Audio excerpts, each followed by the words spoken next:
नमस्कार, India news देख रहे हैं आप। आपके साथ मैं हूं आयुष सूर्यवंशी। छत्तीसगढ़ में विधानसभा चुनाव भले ही 2.5 साल बाद होंगे, लेकिन अभी से प्रदेश की दोनों बड़ी पार्टियां कांग्रेस और बीजेपी अपनी जमीन मजबूत करने में जुट गई हैं। दोनों दलों की नजर बस्तर पर है। छत्तीसगढ़ में हमेशा से ही बस्तर संभाग को सत्ता की चाबी के तौर पर देखा गया है और यही वजह है कि कांग्रेस या बीजेपी दोनों ही पार्टियां चुनाव के कई दिनों पहले से ही इस संभाग में सक्रिय होने लगी हैं। 2003 और 2008 के चुनाव परिणाम से साफ पता चलता है कि जिसने बस्तर में फतह हासिल की उसे सत्ता हासिल हुई। छत्तीसगढ़ में 2013 में कांग्रेस ने बस्तर की 12 में से 8 सीटें जीती, लेकिन मैदानी इलाकों में दिग्गज नेताओं के हारने के कारण सत्ता के करीब पहुंचकर भी सत्ता तक कांग्रेस नहीं पहुंच पाई। वहीं सब के बीच 2018 में एक बार फिर से दोनों पार्टियों ने बस्तर को साधने का बखूबी प्रयास किया और इस बार जीत कांग्रेस के हाथ लगी और बस्तर की पूरी सीटें कांग्रेस के पाले में गई लगभग। और अब एक बार फिर साल 2023 की तैयारी में बस्तर संभाग में बीजेपी और कांग्रेस दोनों ही पार्टियों की सक्रियता एक बार फिर से नजर आ रही है। आज इसी मुद्दे पर बात होगी। हमारे साथ कुछ खास मेहमान भी जुड़ेंगे, लेकिन उससे पहले कांग्रेस और बीजेपी नेताओं के बयान सुनवाते हैं। जंग बस्तर को लेकर किस तरह से दोनों पार्टियां सक्रिय हैं और क्या दावे वायदे हैं, ये सुनिए। कुछ नहीं है, भारतीय जनता पार्टी के नेताओं के दौरे लगातार होते हैं और अभी क्योंकि कांग्रेस बस्तर के गतिविधियों से घबराई हुई है और इसलिए कांग्रेस ने अपने प्रभारी बदले हैं। भारतीय जनता पार्टी ने कुछ बदला नहीं है। भारतीय जनता पार्टी की जो संगठन की जो लगातार चलने वाली गतिविधियां हैं, उन्हीं गतिविधियों के अंतर्गत भारतीय जनता पार्टी के नेता गए हैं और भारतीय जनता पार्टी का लंबे समय तक बस्तर में जनाधार रहा है और आने वाले समय पर फिर से हमारा जनाधार है। सारे राजनीतिक दल भविष्य की तैयारी करते ही हैं। बस्तर के जनमानस में कांग्रेस के प्रति विशेष आस्था है, इसलिए सभी सीटें उन्होंने हमको जीत करके दी हैं। इसलिए हमारा जो प्रोग्राम है वो सतत चलने वाली प्रक्रिया है और बस्तर के लिए जिस तरीके से हमने कार्य योजना बनाई है, टाटा की लगभग 5000 हेक्टेयर जमीन हमने वहाँ के आदिवासियों को वापस की है। हमने FRA एक्ट में जिस तरीके से इम्प्लीमेंटेशन किया है, लगभग 4.5 लाख हेक्टेयर जमीन आदिवासियों को FRA के तहत अधिकृत पट्टा दिया गया है। तेंदुपत्ता का जो 2500 रुपया का प्रति मानक बोरा कीमत था, उसको 4000 रुपया अदा किया जा रहा है। मक्के के कारखाना हम कोंडागांव में प्रारंभ करने जा रहे हैं। माइनर फॉरेस्ट प्रोड्यूस लगभग केवल 7 खरीदी होती थी, 52 माइनर फॉरेस्ट प्रोड्यूस की हम खरीदी करने जा रहे हैं। बस्तर में बस्तर केडर की हमने स्थापना की है। बस्तर के लोगों को सीधी नौकरी देने का हमने प्रावधान किया है। वहाँ जिस तरीके से प्रिमेटिव ट्राइब जहाँ भी हैं, वो जो भी पढ़े लिखे बच्चे आते हैं उनको सीधे नियुक्तियां लगातार दी जा रही हैं। इस तरीके से बस्तर के डेवलपमेंट के लिए कांग्रेस पार्टी काम कर रही है और हमारे जो लोग गए हैं वो हमारी सतत प्रक्रिया है। अब भारतीय जनता पार्टी जाने का प्रयास कर रही है, 2.5 साल बाद जागने का प्रयास कर रही है, तो मैं ऐसा समझता हूँ कि ये राजनीतिक दल है, उनको भी अपना काम करना चाहिए। तो बयान आपने सुने, रविंद्र चौबे का बयान और बृजमोहन अग्रवाल का बयान, एक मंत्री और एक पूर्व मंत्री। बस्तर अपने आप में काफी मायने रखता है चुनावी नतीजों के हिसाब से भी, और जिस तरह से केंद्र में कहते हैं कि सत्ता की चाबी और दिल्ली की सत्ता का रास्ता लखनऊ से होकर गुजरता है, उसी तरह से बस्तर की भी अपनी अहमियत है छत्तीसगढ़ की सियासत में। और लगभग हर बार ये देखा गया है कि बस्तर में जिसकी सीटें ज़्यादा आती हैं वो उसके पास सत्ता होती है। 2003-2008 में बीजेपी की सीटें ज़्यादा आई, उस वजह से बीजेपी को वहाँ पर बड़ी बढ़त मिली, प्रदेश में भी बढ़त मिली।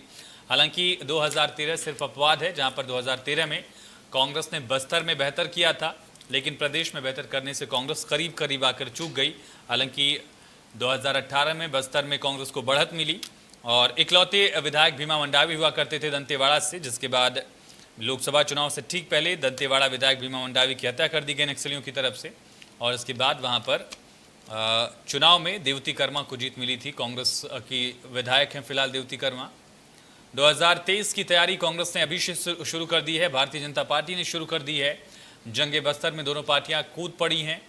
सत्ता की चाबी मानी जाती हैं बस्तर की सीटें, करीब 12 सीटें यहाँ पर हैं और अपने आप में 12 सीटें डिसाइडिंग फैक्टर के तौर पर देखी जाती हैं। लेकिन फिलहाल के लिए बीजेपी मुक्त हो चुका है बस्तर, जो कांग्रेस दावा कर रही थी। रविंद्र चौबे को भी आपने सुना और 2018 विधानसभा चुनाव में भी कांग्रेस ने ज़्यादातर सीटें जीती थी।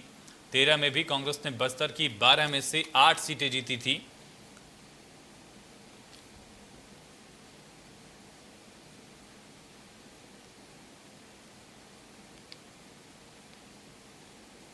मिशन 2023 की तैयारी में दोनों दल जुट गए हैं, लेकिन कमल खिल पाएगा क्या? फिलहाल सबसे बड़ा सवाल ये है, क्योंकि 2023 में बस्तर किसके पाले में जाएगा?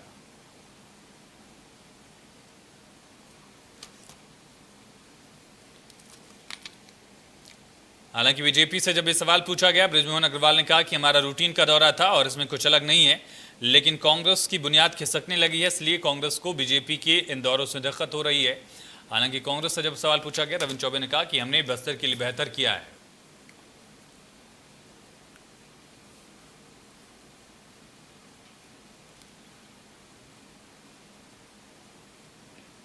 चलिए, इसी पर चर्चा के लिए हमारे साथ खास मेहमान जुड़ चुके हैं, उनका तारुफ आपसे करा देते हैं।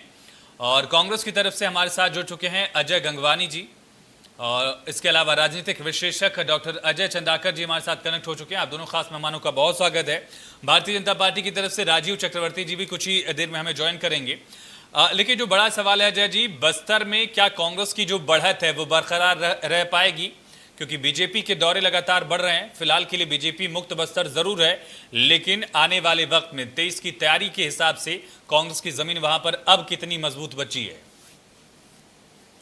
जी, मैं बताना चाहूंगा, बस्तर की जनता ने शुरू से, जब से छत्तीसगढ़ राज्य अलग हुआ मध्य प्रदेश से, हमेशा कांग्रेस के प्रति आस्था और विश्वास जताया है।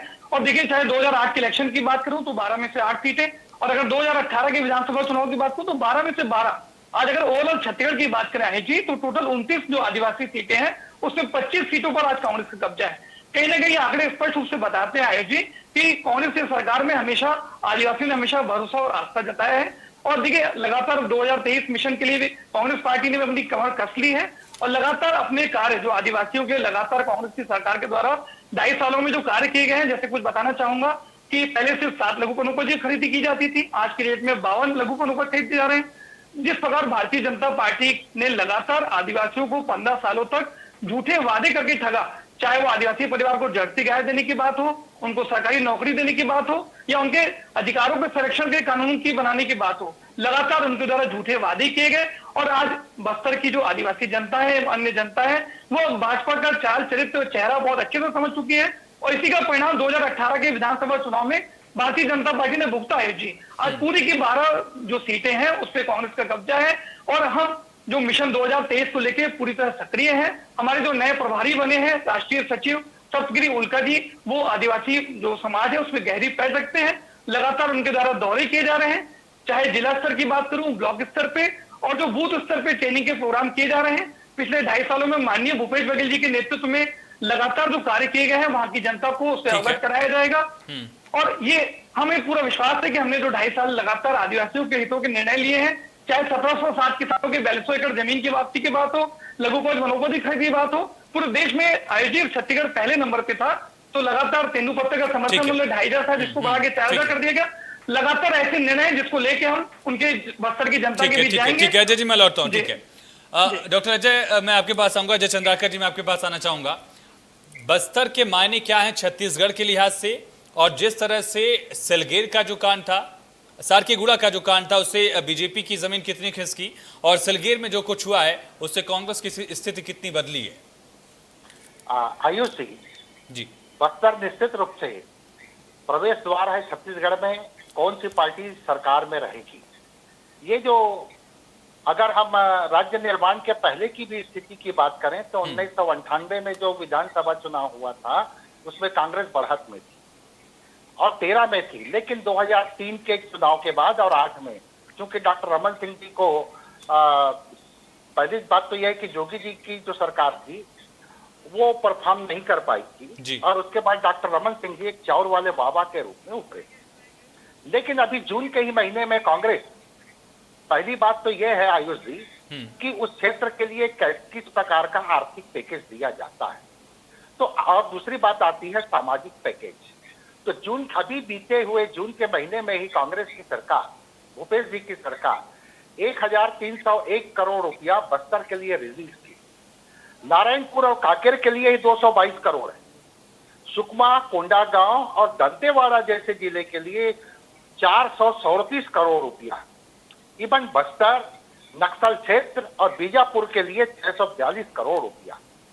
अब ये बात है कि इन पैसों का सही समय में आने वाले 2.5 साल में निर्माण होकर के या ब्यूरोक्रेसी किस तरह से सक्रियता दिखाती है इसके ऊपर डिपेंड करेगा। लेकिन कभी कभी क्या होता है, सोशल सेक्टर में कुछ बड़े निर्णय हो जाते हैं आयुष। कांग्रेस के पक्ष में क्या हो रहा है, जो हाट बाजार क्लिनिक जो है ना, वो वरदान साबित हो रहा है, क्योंकि जो हाट बाजार लगती है वहां अनेक गांव के लोग आते हैं और उनका प्राथमिक चिकित्सा ही हो रहा, लेकिन एक इम्पैक्ट पड़ता है। तो भूपेश बघेल जी इन छोटे छोटे से लेकर के बड़े चीजों के ऊपर ध्यान दे रही, लेकिन कांग्रेस स्ट्रगल कर रही है 2 विषयों के ऊपर। एक है सिलगेर की जो घटना घटी, जो जिस वहां 5वीं अनुसूची है आयुष जी, और किसान के जमीन में जिस तरह से फोर्स अपना अतिक्रमण किया, ऐसा आरोप लगा। और दूसरी बात है बोध घाट परियोजना जैसी योजना के ऊपर जो डिबेट हो रहा है, तो कांग्रेस इसको सुधार लेती है तो अच्छी बात है। पेशा पर भी मैं आऊंगा, पेशा को लेकर क्या जमीन पर है इस पर भी आऊंगा डॉक्टर अजय जी आपके पास, लेकिन राजीव चक्रवर्ती जी हमारे साथ कनेक्ट हो चुके हैं। राजू जी, फिलहाल के लिए तो बीजेपी मुक्त बस्तर हो चुका है, लेकिन फिर से कमल कैसे खिलाएंगे बस्तर में? लगातार दौरे तो हो रहे हैं, लेकिन कोशिश कामयाब कैसे हो पाएगी बस्तर जैसे इलाके में जहां पर आदिवासी इलाका पूरा है और कांग्रेस कह रही कि हमारा ये गढ़ हो चुका है, हमारी पैठ हो चुकी है? देखिए, ये कांग्रेस इस भ्रम में है। कांग्रेस वो पार्टी है आयुष जी, जो मैं आपको बता दूं कि चाहे 1965 में प्रवीण चंद्र भसदेव जी की हत्या हो, या बस्तर में आंध्र शोध से जब लोग मरते थे तो ये लोग कहते थे कि ये तो काला पानी है। तो ये कांग्रेस के तमाम लोग ने कभी बस्तर को हमेशा पिछड़ा क्षेत्र ही बना के रखा और वो नक्सलियों की उर्वरा भूमि रही। इसीलिए नक्सलियों ने वहां पंजे पसार कर वहां अपना गढ़ बना लिया बस्तर को। इसका उत्तरदायित्व तो केवल कांग्रेस पार्टी है और हमें विरासत में नक्सल का गढ़ मिला। अगर भारतीय जनता पार्टी ने बस्तर को सुनहरा बस्तर बनाया, 15 साल में विकास की गाथाएं, इंफ्रास्ट्रक्चर बनाई, पुल पुलिया सड़क बनाए, बस्तर शेष छत्तीसगढ़ से कटा हुआ रहता था क्योंकि 12-12 दिन तक पानी नहीं जाता था। नहीं, ठीक है राजू जी, लेकिन वो सारी कोशिशें धरी की धरी रह गई जब आप लोग के पास एक भी सीट नहीं है आज। नहीं, ठीक है, लेकिन बस्तर में 2003 में हमें मिला, 8 में भी ठीक ठाक मिला। तो देखिए, चुनाव में हार जीत होते रहती है, लेकिन बस्तर की जनता का स्नेह भारतीय जनता पार्टी को है, था और रहेगा। अभी निश्चित रूप से मैं मानता हूं कि अभी कुछ कमियां रह गई थी। हमारा जो तारतम्य था, जो हमारी बात थी, प्रचार प्रसार था, वह जनता ने हमें नकार दिया। लेकिन देखिएगा, लोकसभा में काफी सुधार हुआ है और आने वाले समय में निश्चित रूप से बस्तर का स्नेह भारतीय जनता पार्टी को मिलेगा आयुष जी। बिल्कुल हम निश्चित है इस बात पे, और बस्तर के लोग भी समझ रहे हैं किस प्रकार से हमने, जैसे चाहे सड़कों का निर्माण हो, स्कूलों का निर्माण हो। ठीक है, आपने अपने सरकार के दौरान जो काम किया है उस पर जनता को यकीन अब भी है और उसके भरोसे आप लोग आगे चुनाव लड़ेंगे। मैं पेशा पर जल्दी से डॉक्टर अजय चंद्राकर जी आपका कमेंट ले लेता हूँ, क्योंकि स्वास्थ्य मंत्री भी जब आदिवासी इलाकों का दौरा करते कई बार समस्याएं आती हैं और हालांकि उनका कहना था कि इसको लेकर बातचीत की जाएगी, इसे सुलझाया जाएगा। फिलहाल जमीन परिस्थिति क्या है डॉक्टर अजय जी? ये जो पेशा का जो विषय है, इसमें से 5वीं अनुसूची की जनरली बात करते हैं आयुष जी, लेकिन पेशा कानून ना आदिवासी इलाकों के लिए, चाहे हिमाचल से लेकर के हम बात करें तो काफी विस्तृत है। लेकिन माइनर यहाँ पर 2 चीज आ रही है आयुष जी। कांग्रेस अपने घोषणा पत्र में शराबबंदी की बात की जी, लेकिन वो 5वीं अनुसूची का ख्याल नहीं रख पाए। एक निश्चित मात्रा में आदिवासियों को शराब रखने की पात्रता है, और जैसे जैसे बीजेपी शराबबंदी की बात करती है तो साइकोलॉजिकल रूप से जो शराब प्रेमी, मदिरा प्रेमी लोग हैं बस्तर के, वो बीजेपी के विरोध में एक अपना गुट बनाने का प्रयास करते हैं।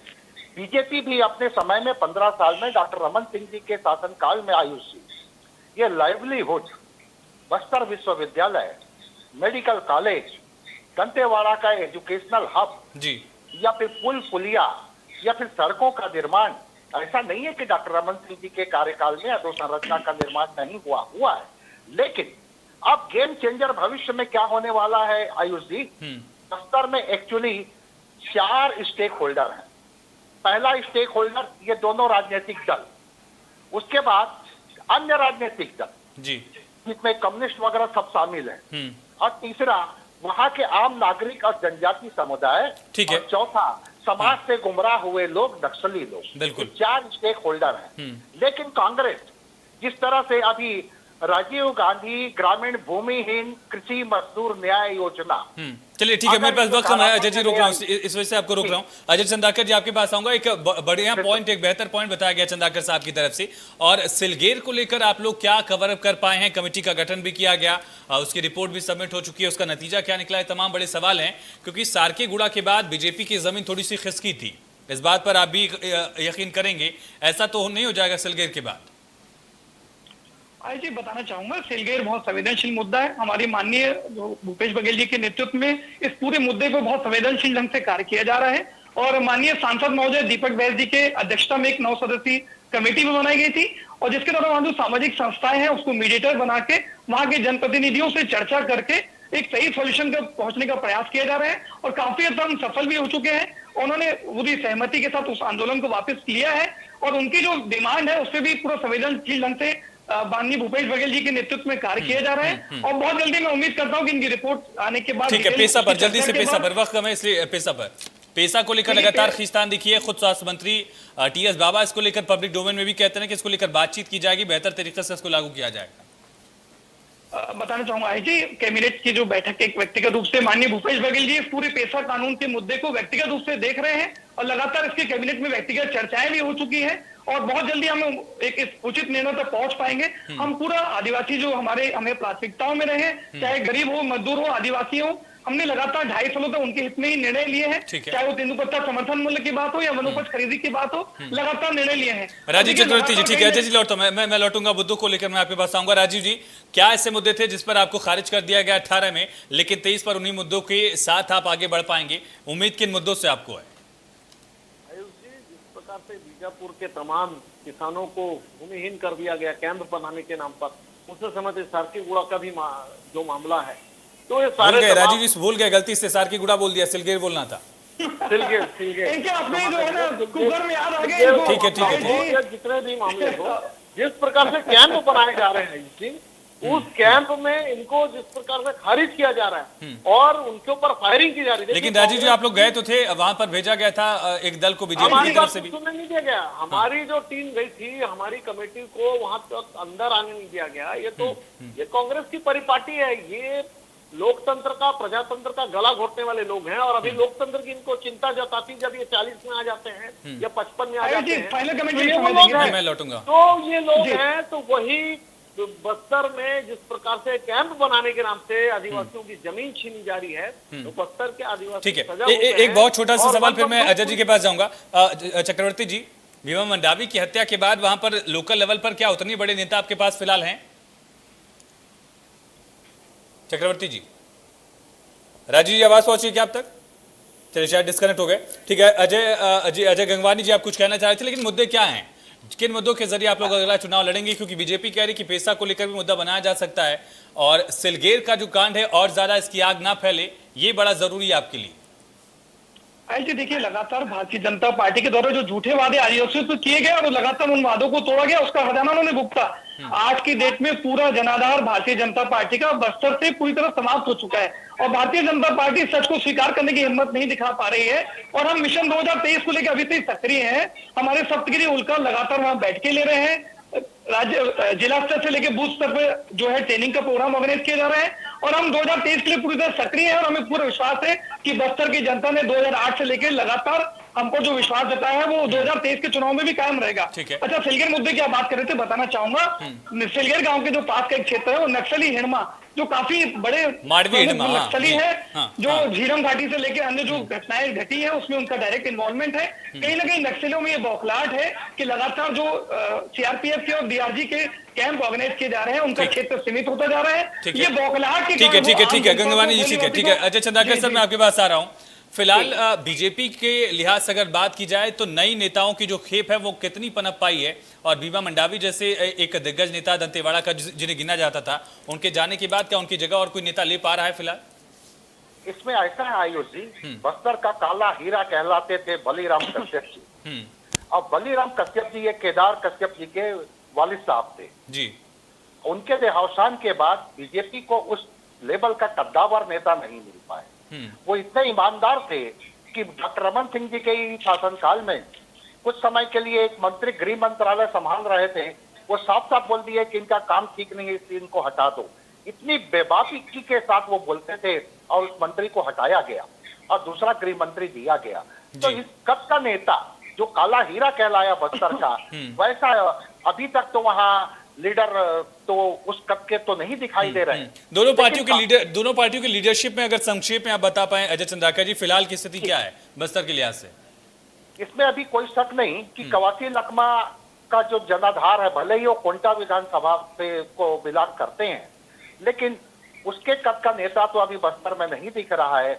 और दूसरी तरफ बीजेपी में बलीराम परिवार से ही जो नेता हैं वही प्रमुख है। केदार जी, चलिए बहुत शुक्रिया अजय जी, बहुत शुक्रिया अजय गंगवानी जी आपका, अजय चंद्राकर सर आपका बहुत शुक्रिया, राजीव चक्रवर्ती जी आपका बहुत शुक्रिया चर्चा में जुड़ने के लिए। तो जंग बस्तर का 2.5 साल पहले ही आगाज कर दिया गया है। दोनों ही पार्टियां बस्तर को जीतने की कोशिश में अभी से लग गई हैं। हालांकि बीजेपी के लिए चुनौती बड़ी है, बीजेपी शून्य पर है, शिखर पर पहुंचने की कोशिश करनी है। कोशिश इस वजह से भी करनी है क्योंकि बस्तर को छत्तीसगढ़ की सत्ता की चाबी के तौर पर भी देखा जाता है और सत्ता की चाबी के लिए जीतोड़ मेहनत इसी वजह से दोनों पार्टियां कर रही हैं। तो फिलहाल किसे सुनेगा बस्तर, ये तो 23 में पता चलेगा, लेकिन चर्चा में इतना ही।